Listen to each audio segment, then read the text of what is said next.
I didn't realize my birthday had ended until I looked at the clock. 11:58 p.m., 2 minutes left. I was sitting alone in my kitchen, eating reheated lasagna from a paper plate because I hadn't wanted to dirty another dish. The candles I'd bought for myself were still in the grocery bag. Unopened, it felt pathetic lighting your own birthday cake when nobody else remembered you existed. So I didn't. I convinced myself everyone had simply been busy. My wife had an early meeting, my daughter was always traveling, my son practically lived at his office. People forget dates, it happens at exactly midnight. My phone vibrated. I smiled. Finally, the screen lit up. It wasn't a birthday message, it was a grocery coupon. 20% off frozen vegetables.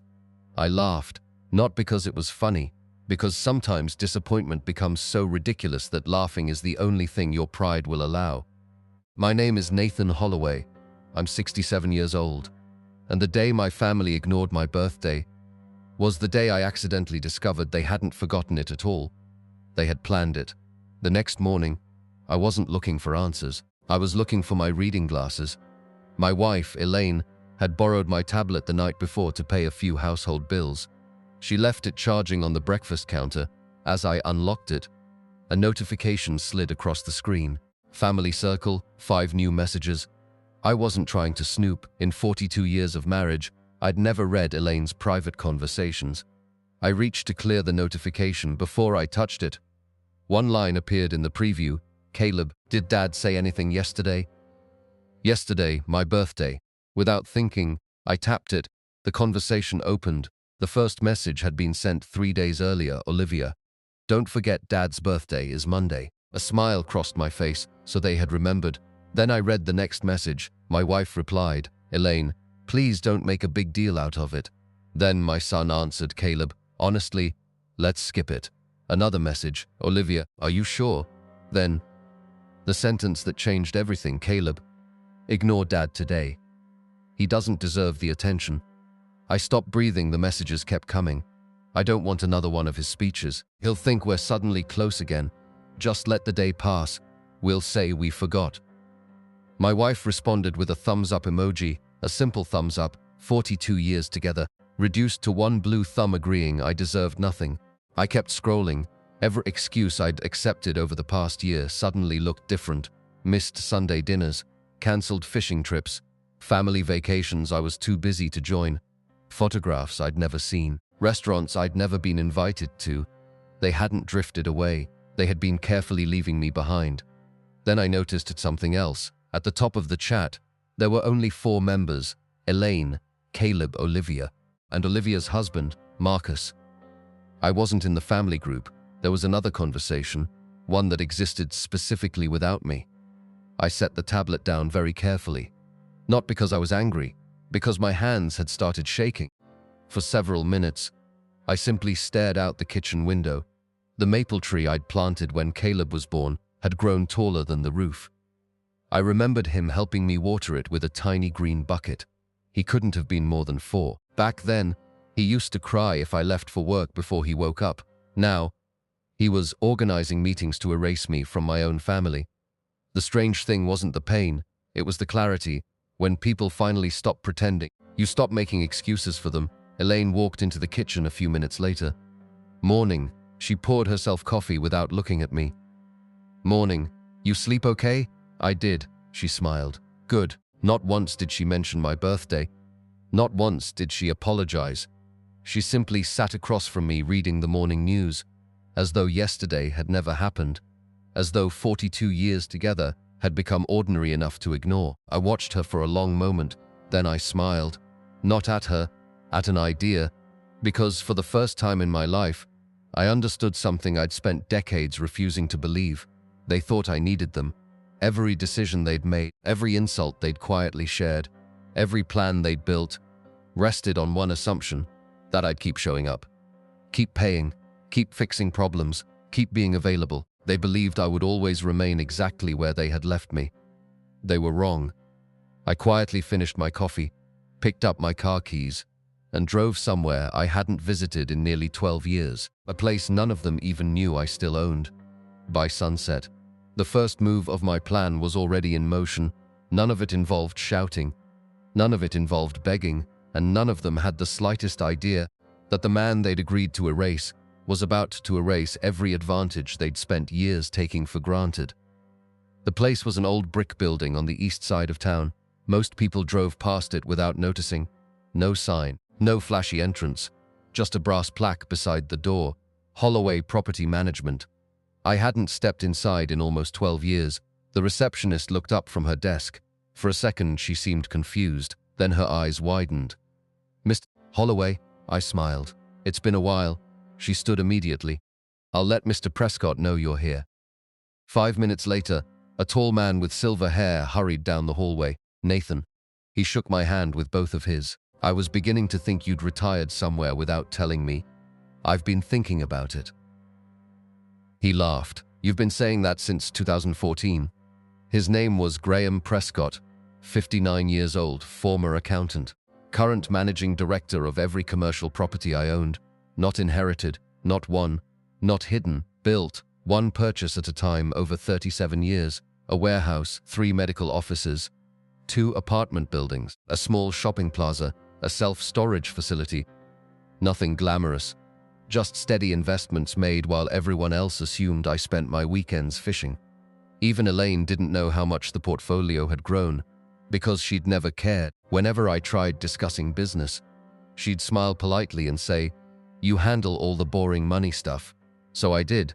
I handled all of it. Graham closed his office door. "What brings you in?" I looked around the familiar room. The same oak shelves, the same framed maps, the same coffee machine that had probably been there longer than some marriages. "I need every current file." He frowned. "Everything, everything." He studied my face. "Something happened." I nodded. "My family." He didn't ask another question. Instead, he unlocked a large cabinet and placed 6 thick binders across the conference table: rental agreements, operating reports, tax summaries, investment statements, every decision made over the last decade. For nearly 3 hours, we went through everything property by property, lease by lease. When we finished, Graham leaned back. "So, what's the plan?" I answered quietly. "I'm retiring." He smiled. "I've heard that before. This time I'm serious." His smile disappeared. "What about the portfolio?" "I don't want to manage it anymore." He nodded slowly. "Sell? No. Transfer? No." He looked confused. "What then?" I slid a yellow notepad toward him. "I want something completely different." He read the first line, then looked at me. "Nathan, are you sure?" "I've never been more sure." He read the rest in silence. When he finished, he actually laughed. I wish I could see their faces. "So do I." That evening, Elaine greeted me at the front door. "Where were you all day?" "Out." "Doing what?" "Thinking." She looked relieved. "Good. I've been meaning to ask." She hesitated. "Would you be willing to help Caleb?" I almost smiled. There it was, not an apology, a favor. "What does he need?" "He and Brooke found a larger house." I nodded. "They're short on the down payment." "How much?" She said it casually. 300,000. As though she were asking me to pass the salt. $300,000. I remembered something. 5 years earlier, I'd asked Caleb if he wanted to spend one weekend restoring the old fishing cabin together. He'd replied, "I'm too busy." 2 months ago, I'd invited Olivia to dinner. She answered, "Maybe next month." Now, suddenly, they had time. "For my bank account," Elaine continued speaking. "I already told him you'd help." "You did?" "Well, you always do." I looked at her for a long moment, then smiled. "Tell him I'll think about it." She looked surprised. "You've never had to think before?" "No, I've never had a reason before." 2 days later, Caleb called, the first phone call I'd received from him in almost 7 weeks. "Dad." His voice was cheerful, too cheerful. "How are you?" "I'm fine." "Great. So Mom talked to you?" "She did." A short pause. "What do you think?" "I haven't decided." Silence, then he laughed awkwardly. "Come on. It's family." Family. Interesting word. It seemed to appear only when someone wanted money. I asked quietly, "When's my birthday?" The line went completely silent. 5 seconds, 10 finally. "What? My birthday? When is it?" Another pause. I don't remember the exact date." "I know." He tried to change the subject. "So about the house?" "No, we're still talking about birthdays." He sighed impatiently. "Dad, you're seriously doing this?" I just asked a question. It's childish. I smiled. I agree. So was pretending to forget someone's birthday. The silence that followed was different. He knew I'd seen something. His voice became cautious. Mom said something? No. Olivia? No. Then how do you know? I answered calmly. Because unlike you, I was actually invited to the conversation. He stopped breathing for a full 3 seconds. Nothing then. You went through Mom's messages? I saw enough. His tone changed instantly. You invaded our privacy. I almost laughed. Privacy. That was his defense, not denial, not regret. Privacy. You organized my humiliation, and you're angry because I found out that it wasn't like that. Really? Then explain the message. No answer. I'll wait. Still nothing, finally, he muttered. We just didn't want drama. I nodded slowly. I understand. Then I ended the call, not because I was upset, because I'd heard exactly what I needed. There would never be an apology. Only excuses. Only blame. Only reasons why I deserved it. That evening, Graham called. It's ready. Already? You asked for fast. I delivered. I looked out my living room window. Elaine was laughing on a video call with Olivia, completely unaware, completely comfortable, still believing tomorrow would look exactly like yesterday. It wouldn't, because at 9 o'clock the next morning, every member of my family would receive the same email, not from me, from Holloway Property Management. And before lunchtime, their comfortable lives would begin changing in ways none of them had imagined. At exactly 9 o'clock Tuesday morning, Caleb's phone buzzed, so did Olivia's, so did Elaine's. 3 different homes, 3 different inboxes, the exact same subject line, notice of policy changes, Holloway Property Management. None of them recognized the company name. Why would they? For years they had assumed everything I owned was simply Dad's money. They had never bothered asking where it came from. Caleb opened the email first. Inside was a short, professionally written notice. Effective immediately, all discretionary financial assistance previously authorized by Nathan Holloway has been permanently discontinued. Future requests for housing assistance, loan guarantees, emergency funding, tuition support, vehicle purchases, and personal financial advances will not be considered. Any existing personal arrangements not protected by written contract expire 30 days from today's date. That was all. No insults, no accusations, just business. My phone rang less than 5 minutes later. Caleb. I let it ring, then Olivia called. I let that ring too. Then Elaine. 3 missed calls in under 10 minutes. After 42 years of answering every time, it felt strangely peaceful not to. At noon, someone pounded on my front door, not knocked, pounded. I opened it. Caleb stormed inside. What the hell is this? He threw the printed email onto my dining table. I calmly folded my newspaper. Looks like an email. Don't play games. You cancelled everything. I corrected everything. His face flushed red. You embarrassed me. I raised an eyebrow. How? I already told Brooke's parents we'd have the money. I nodded. That sounds like a conversation you should have with Brooke. You promised you'd always help. No, I helped. There's a difference. He stared at me. So you're punishing me? No, I'm changing my priorities. Before he could answer, the front door opened again. Olivia walked in. She looked furious. I drove straight from work. I assumed you would. She dropped her purse onto the couch. This is insane. You can't just cut us off. I already did. Elaine arrived seconds later. Nathan, please, let's talk calmly. I am calm. She looked around the room. You're acting like strangers. I almost smiled. Interesting choice of words. Nobody spoke. I reached into the cabinet beside the dining table. Not for papers, not for evidence, for something much simpler, a small notebook. Its cover was worn from years of use. Caleb frowned. What's that? My calendar. He laughed. What does that have to do with anything? I opened it. I've kept one for 31 years. I flipped through page after page. Appointments, school events, hospital visits, soccer games, dance recitals, college tours, emergency room trips, birthdays, anniversaries. Every important family moment carefully written by hand. I placed it on the table. Find one. Caleb looked confused. Find one what? One birthday I forgot. Silence. I turned more pages. One graduation. Another pages. One doctor's appointment. Another. One recital. Another. One parent-teacher meeting. Nothing. I closed the notebook. I showed up. For everything. I even attended events none of you remember anymore. Elaine quietly lowered her eyes. I looked at Caleb. You forgot one birthday. He shrugged. It happens. I shook my head. No. Forgetting happens. Planning happens too. His expression hardened. We already said we didn't want drama. You didn't avoid drama.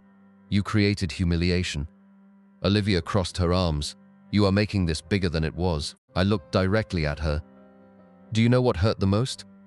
She didn't answer. It wasn't that nobody called. It was reading all of you deciding together that I didn't deserve kindness.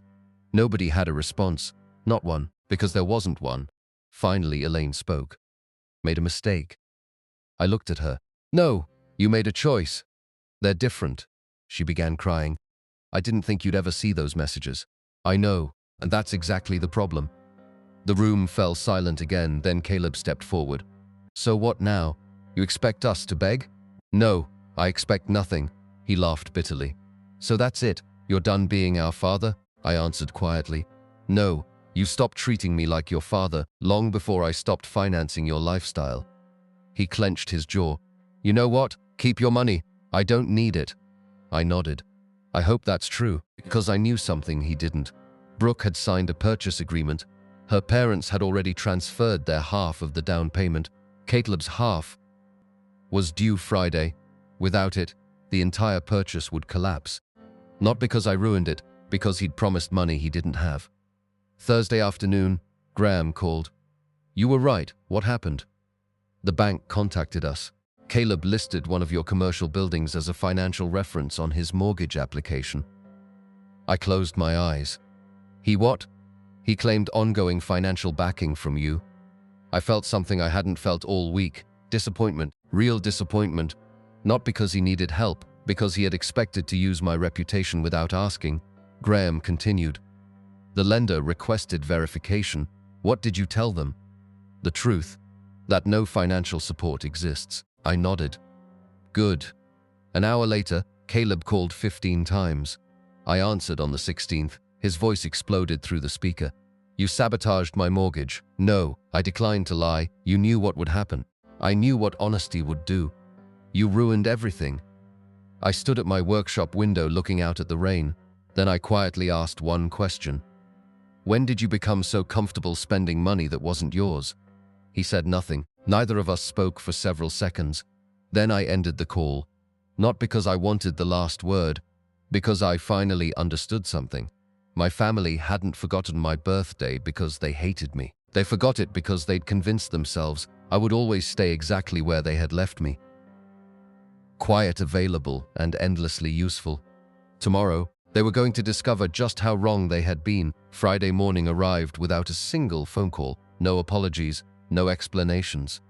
Only consequences. At 9:17 a.m., Caleb received the email he'd been dreading. Mortgage application withdrawn. The lender had made its decision without verified financial backing. The purchase agreement automatically collapsed. Brooke's parents immediately backed out. By noon, the house was back on the market. Not because I had interfered, because Caleb had built his future on money that was never his. That evening, Elaine quietly entered my study. She looked older than she had a week earlier. I spoke with the kids. I continued reading. They're devastated. I'm sure they are. They've never seen you like this. I closed the book. No, they've never seen me stop rescuing them. She sat across from me.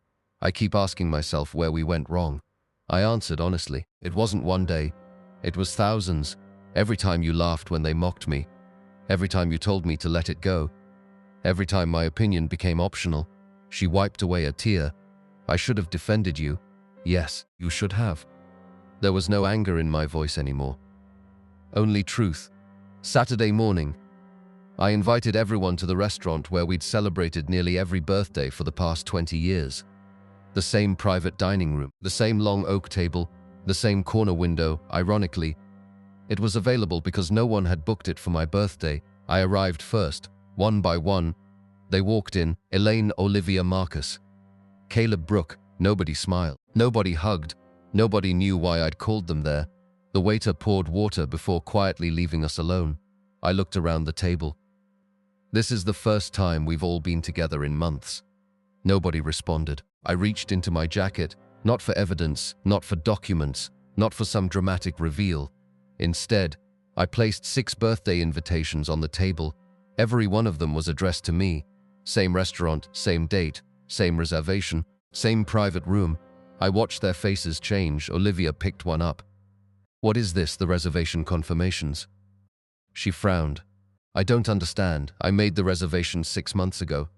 Caleb looked confused. "You planned your own birthday?" "No, I planned ours." I looked around the room. I wanted one evening. No gifts, no speeches, no expensive presents. Just dinner. I paused.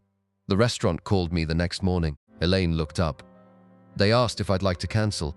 I told them yes. Olivia whispered, "Why?"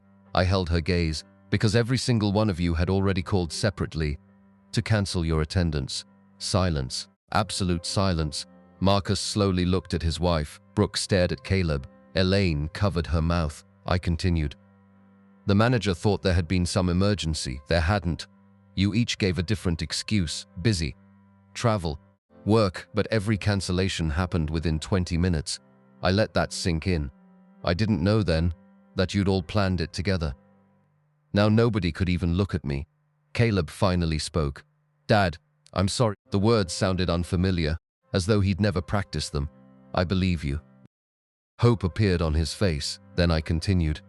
"But apologies repair relationships. They don't erase decisions." He slowly lowered his eyes. Olivia reached across the table. "We can fix this." I gently shook my head. "No, we can build something new. But what we had ended the day all of you voted that I wasn't worth one phone call." Elaine quietly cried. "I don't want to lose this family." I looked at her with compassion. "You didn't lose a family. You stopped taking care of one." The waiter returned. "Dessert, sir?" I smiled. "Yes." A few moments later, he carried out a small chocolate cake. 1 candle, not 67. Just one. Everyone looked confused. I stood. "This is my birthday cake. I decided to celebrate a little late." I lit the candle myself. Nobody spoke. "I have one wish." I looked at each of them. "I hope one day you understand the difference between loving someone and simply expecting them to keep giving." Then I blew out the candle. Not one person applauded. Not because they were angry, because they were ashamed. Over the next year, life changed. I sold my house, bought a quiet lakeside cottage 2 hours away, not to disappear, to breathe. I traveled, started teaching woodworking classes 3 mornings a week, made friends who knew me as Nathan, not as someone's father. Elaine asked for counseling. I agreed, not to save our marriage, to end 42 years with honesty instead of resentment. We separated peacefully 6 months later. No courtroom, no screaming. Just 2 people admitting they had become strangers. Olivia began calling every Sunday. Sometimes I answered, sometimes I didn't, because relationships are built with consistency, not guilt. Caleb wrote several emails. I read everyone. I replied to only one. It contained a single sentence. "If you want a father, start acting like a son." That was all. No lecture, no conditions. The rest was up to him. People often ask me if ignoring my birthday was the worst thing my family ever did. It wasn't. The worst part wasn't the silence. It was believing I would accept it forever. They forgot something important. Birthdays don't remind you how old you've become. They remind you how much time you have left. After 67 years, I finally stopped spending mine on people who only remembered I existed when they needed something. And strangely enough, that became the happiest year of my life.